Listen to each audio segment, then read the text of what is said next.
Hello दोस्तों, welcome to sunrise classes. जैसा कि मैंने लास्ट सेशन में डिस्कस किया था फ्रैक्शंस, और मैंने उसमें basic operation of fractions as well as I discuss the series of multiplication of fractions, जो कि बीपीएससी टीआरई 1.0 का क्वेश्चन भी था। मैंने उसे सॉल्व किया था, और आज मैं second type of series discuss करने जा रहा हूँ। टाइप 2 में क्या होगा, जो हमारे टर्म्स होंगे, फ्रैक्शंस के टर्म होंगे, उनमें मल्टीप्लिकेशन नहीं होगा। तो मैं एक क्वेश्चन लिखता हूँ यहाँ पर। This is very important. पिछली बार मल्टीप्लिकेशन पूछा था, तो इस बार चांसेस है कि टाइप 2 या टाइप 3 से क्वेश्चन आए। तो let's talk about this question. 1 multiply by 2 plus 1 upon 2 multiply by 3 plus 1 upon 3 multiply by 4, like that 1 upon 99 multiply by 100। आपको ये देख के कुछ लग रहा है? मैंने जो पहला पॉइंट बोला था कि जब भी ये डॉट डॉट हो और मोर देन 5 टर्म्स हो, तो आप समझ जाना कि इसमें कुछ ना कुछ फॉर्मूला लगेगा, कुछ ना कुछ ट्रिक लगेगा, और मिडिल वाले टर्म्स में कुछ ना कुछ कैंसिल होगा, और रिजल्ट जो होगा फर्स्ट टर्म और लास्ट टर्म से ही डिसाइड होगा। ओके यहाँ पर भी वही कंडीशन है, बीच में डॉट डॉट है, और ये मोर देन 5 एलिमेंट्स है। It is going to be 100 elements, I think 99 elements, 1 to 99। तो 99 एलिमेंट्स है, तो डेफिनेटली कुछ ना कुछ फॉर्मूला होगा, कुछ ना कुछ इसको इस तरह से ब्रेक करना होगा कि बीच वाले टर्म्स कैंसिल हो जाएंगे और फर्स्ट टर्म और लास्ट टर्म से ही हमारा रिजल्ट डिसाइड होगा। So let's see what is the trick here.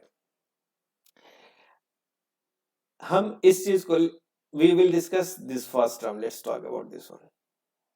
तो यहाँ पर ये क्या है, 1 upon 1 multiply by 2। What it means? Can I write like this, 1 upon 1 minus 1 upon 2?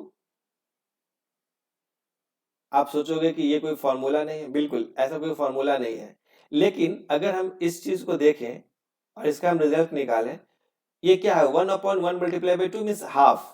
अगर हम 1 में से हाफ को माइनस करेंगे तो क्या बचेगा रिजल्ट? Again it's half. तो 1 by 1 minus 1 by 2, it will become 1 by 2 only। Okay मैं दूसरे वाले टर्म को देखता हूँ, 1 upon 2 multiply by 3। क्या मैं इसको ऐसे लिख सकता हूँ, 1 upon 2 minus 1 upon 3? Let's see. इसको अगर हम आगे सॉल्व करेंगे तो क्या हो जाएगा, 3 और 2 का एलसीएम लेंगे, तो 3 और 2 का एलसीएम जो होगा 3 multiply by 2, दैट इज 6।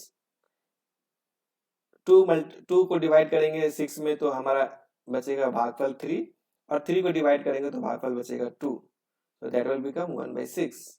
क्या ये 1/6 है? Yes, this is 1/6 only. Let's talk about the third term, 1 upon 3 multiply by 4। क्या मैं इसको ऐसे लिख सकता हूँ, 1 upon 3 minus 1 upon 4? चेक करते हैं। 3 और 4 का एलसीएम जो होगा that will be the 12। 4 minus 3, that will become 1/12। yes, this is also 1/12, so yeah, this is correct। तो हम क्या समझे इस ट्रिक से कि 1 upon 1/2 को हम 1 upon 1 minus 1 upon 2 लिख सकते हैं। यहाँ पर भी हम इसको इस तरह से ब्रेक कर सकते हैं, एक प्लस और एक माइनस के टर्म में ब्रेक कर सकते हैं। तो हमारा क्वेश्चन जो हो जाएगा वो इस फॉर्म में हो जाएगा। हम पहले टर्म को लिखेंगे, हम इस टर्म को लिखेंगे, फर्स्ट टर्म को लिखेंगे हम 1 upon 1 minus 1 upon 2। Second term को लिखेंगे 1 upon 2 minus 1 upon 3। Third term को लिखेंगे 1 upon 3 minus 1 upon 4, so on। और द लास्ट टर्म को लिखेंगे 1 upon 99 minus 1 upon 100। और हम यहाँ देख रहे हैं कि सेकेंड टर्म थर्ड टर्म से, थर्ड टर्म फोर्थ टर्म से, क्योंकि ये सेम 1/3 है और एक प्लस में एक माइनस में अपोजिट साइन है, तो कैंसिल हो जाएगा, क्योंकि 1/4 दिस इज दिस टर्म से, और यहाँ का जो सेकेंड टर्म होगा that will cancel the 1 upon 99। तो हमारा आंसर जो हो जाएगा 1 upon 1, that is the first term, and the last term, यहाँ एलसीएम हो जाएगा 100, 100 minus 1, this is 99/100। This is the answer. I hope it is clear. So this is very interesting. हम यहाँ पे फ्रैक्शन में 1 मल्टीप्लाई बाई 2 है, तो हम उसको ब्रेक कर दिए 1/1 माइनस 1/2. इसको हमने ब्रेक किया 1/2 माइनस 1/3. इसको हमने ब्रेक किया 1/3 माइनस 1/4. और हम मिडिल वाले टर्म्स, सेकेंड टर्म इसके फर्स्ट टर्म से, इसका सेकेंड टर्म इसके फर्स्ट टर्म से कैंसिल हो गया. तो यहाँ पर 1/99 कैंसिल हो गया, तो लास्ट में बच गया 1/100. शुरू में बच गया 1/1. So answer will be the 1/1 minus 1/100. This is the type 2. Let's talk about another questions in type 2. हम इसी क्वेश्चंस को इस तरीके से भी, इसी क्वेश्चंस को ये इस तरीके से भी दे सकते हैं. जैसे पहला टर्म 1/2 है, तो 1/2 plus 1/6 plus 1/12 and so on, and the last term will be 1/9900. Okay, तो हमें इस क्वेश्चंस को इस क्वेश्चंस को भी दे सकते हैं. तो हमें यहाँ देखना होगा, हमें इसको ब्रेक करना होगा. हम इसे ब्रेक करने के लिए क्या फॉर्मूला लगाएंगे? ऊपर में क्या दिख रहा है हमें? 1. आप देखो यहाँ पे 1 दिख रहा है. तो नीचे में हमें इसके ऐसे फैक्टर फाइंड आउट करने होंगे जो कंसेक्यूटिव होंगे. For example, consecutive means the next there is a difference between two elements, two factor is only 1. Is it possible? Let's see that. So हम 2 को लिख सकते हैं 1 into 2. 6 को लिख सकते हैं 3 into 4, सॉरी 2 into 3. 12 को लिख सकते हैं 3 into 4. Yes, we can write it. So we have to break this one into 1/1 into 2 plus 1/2 into 3 plus 1/3 into 4, so on, and the last term will be 1/99 into 100. हमने इसको ऐसा क्यों लिखा? क्योंकि हमने देखा ऊपर में ऑलवेज 1 है, तो नीचे में हमें इसको इस तरीके से ब्रेक करना था कि इन 3 के बाद 4, 4 के बाद अगर अगला टर्म हो तो 5 में भी हमको इसको इस फॉर्म में ब्रेक करना है 1/n into n plus 1. Is it possible to break down और नॉट? अगर ये पॉसिबल है ब्रेक डाउन करना, तो हम इसे ब्रेक डाउन करेंगे. Then this questions will be in the first form of the first questions, and then the answer will be first term minus last term, that is the 99/100. 99. तो अगर हम first term को last term को लेकर final result निकाल देंगे. Cancellation का formula अगर लगाना है तो आप लगाओ, अगर आप इंटेलिजेंट हो तो आप ऐसे ही कर सकते हो.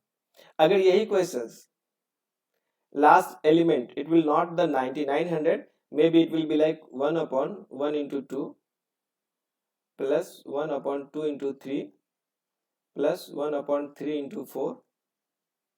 ये नेक्स्ट क्वेश्चन, ये 1/49 मल्टीप्लाई बाई 50. तो इसका रिजल्ट क्या हो जाएगा? 1/1 माइनस 1 या 1/50.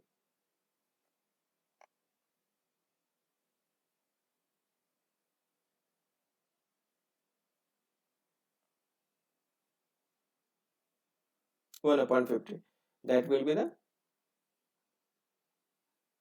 50 minus 1, 49/50.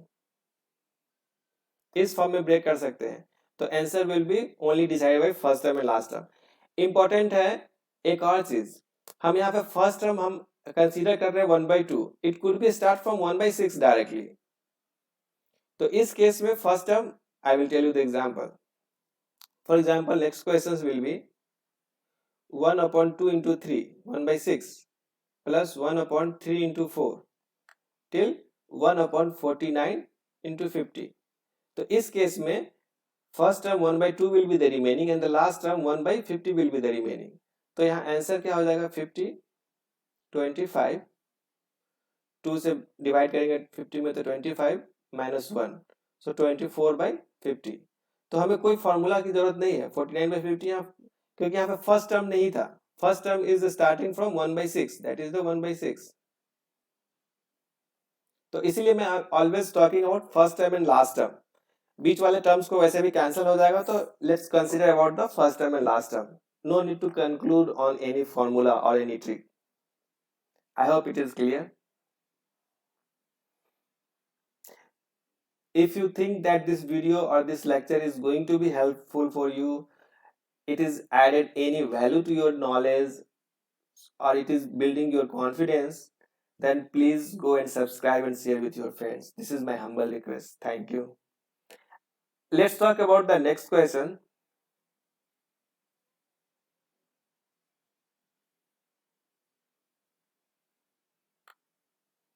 अभी मैंने आपको क्या बताया था कि अगर डिफरेंसेस ऊपर में 1 है तो हम इसको टर्म में ब्रेक करेंगे n इंटू एन प्लस 1.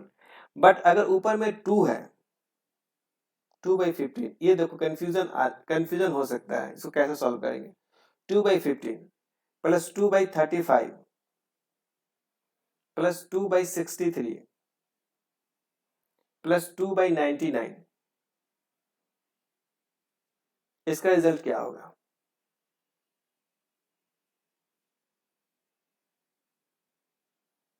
यहाँ पर तो 4 टर्म है, लेकिन ये इससे ज्यादा भी हो सकता है. पहले अगर देखते हैं मिडिल टर्म कैंसिलेशन वाला कोई फॉर्मूला लगेगा तो ठीक है, otherwise we have to solve it. तो 2 मैंने क्या बताया था कि ऊपर में अगर 1 है तो इसको हम n इंटू एन प्लस 1 में ब्रेक करेंगे. अब मैं क्या बोल रहा हूँ, यहाँ पर 1 तो नहीं है, ऊपर में 2 है, तो क्या इसको हम 2 है तो इसको हम क्या इस फॉर्म में ब्रेक कर सकते हैं, n इंटू एन प्लस 2. एक बार चेक करते हैं. तो 2/15 है, इसको क्या हम इस तरह में लिख सकते हैं, 1/3 इंटू 5, 2/3 इंटू 5, और इसको हम लिखेंगे 1/3 माइनस 1/5. क्या हम इसको ऐसे लिख सकते हैं? चेक करते हैं. तो ये हो गया. Now 1/3 and 1/5, the remainder LCM will be 5.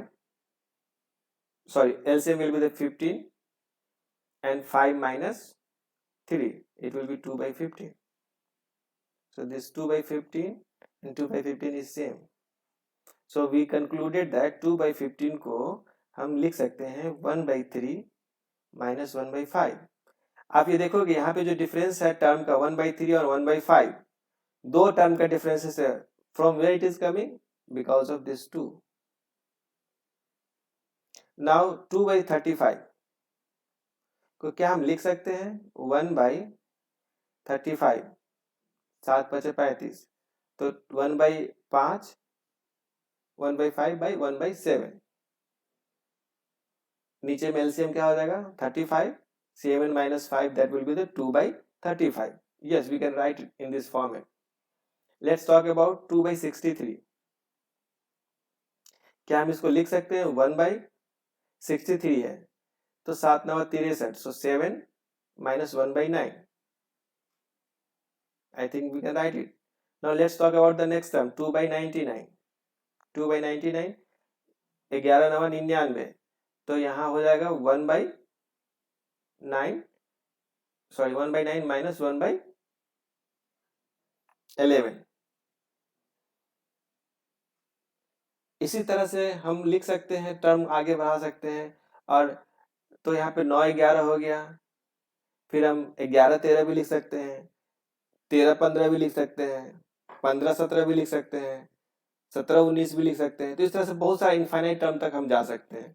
तो अब हम इसको इस फॉर्म में लिखेंगे, प्लस माइनस के फॉर्म में. तो व्हाट विल हैपन, 2/15 को लिखेंगे 1/3 माइनस 1/5 प्लस 1/5 माइनस 1/7 प्लस 2/63 को लिखेंगे 1/7 माइनस 1/9 प्लस 2/99 को लिखेंगे 1/9 माइनस 1/11. अब हम देखेंगे ये टर्म कैंसिल हो रहा है क्योंकि वैल्यू सेम है 1/5, but the opposite sign is there. 1/7 cancel हो जाएगा, 1/9 प्लस 1/9 माइनस कैंसिल हो जाएगा. Then output will be the first term, that is 1/3 minus last term, that is 1/11. यहाँ पे एलसीएम 11 और 3 का 33 हो जाएगा, 11 minus 3 that will be the 9/33, sorry 8/33 answer. I hope it is clear. Now अगर यहाँ ऊपर 3 होगा तो हम नीचे में ऐसा टर्म फाइंड आउट करेंगे जहां डिफरेंसेस 3 का हो। Do you want to solve this questions? जैसे हम लेंगे 1/1 minus 1/3। I am now creating a question, तो ये क्या हो जाएगा 3, तो ये 3 माइनस 1, नहीं यहाँ डिफरेंस तो 2 का ही हो गया ना, तो 1 into 4, 4 minus 1, 4 minus 1 that will be 3/4। अब यहाँ पे लेते हैं 1/4 माइनस 1/7, तो 7 चौक 28, यहाँ हो जाएगा 7 minus 3, 7 minus 4, so 3/28, 1/7 minus 1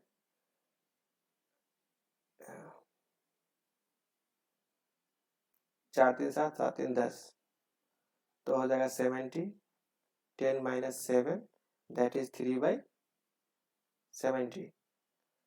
let's take one more term, 1/10 minus 1/13, तो यहाँ हो जाएगा 130, 13 माइनस 10 इक्वल टू 3/130। अगर हमको ये क्वेश्चंस दे दे, अब आपको समझ में आ गया, सॉरी, अगर हमें ये क्वेश्चंस दे दे यहाँ पर 3/4 plus 3/28 plus 3/70 plus 3/130, what will be the output? या फिर इसको आगे भी डॉट डॉट करते हुए कुछ भी दे सकता है, 3 नंबर का डिफरेंसेस होना चाहिए नीचे में मल्टीप्लीकेशन का। जैसे अगर 20, अगर नीचे में 1/20 हो गया, एक्चुअली 1 प्लस 4 तो 3 का डिफरेंस हो गया, तो 1 होगा, 4 हो गया, 7 हो गया, 10 हो गया, 13 हो गया, 16 हो जाएगा, 19 हो जाएगा, 21 हो जाएगा, 23 हो जाएगा, ऐसे करते करते कुछ भी हो सकता है नीचे में। तो क्या हो गया 1/4, तो यहाँ पे 4 एलसीएम हो गया, 4 इंटू 7 28 एलसीएम हो गया, 7 इंटू 10 70 नीचे में हो गया, इस तरह से 13 इंटू 10 130 हो गया। इसी तरीके से अगर डॉट डॉट करते करते इसी क्वेश्चंस में डॉट डॉट करते करते यहाँ पर क्या दे सकता है 3/21 मल्टीप्लाई बाई 23,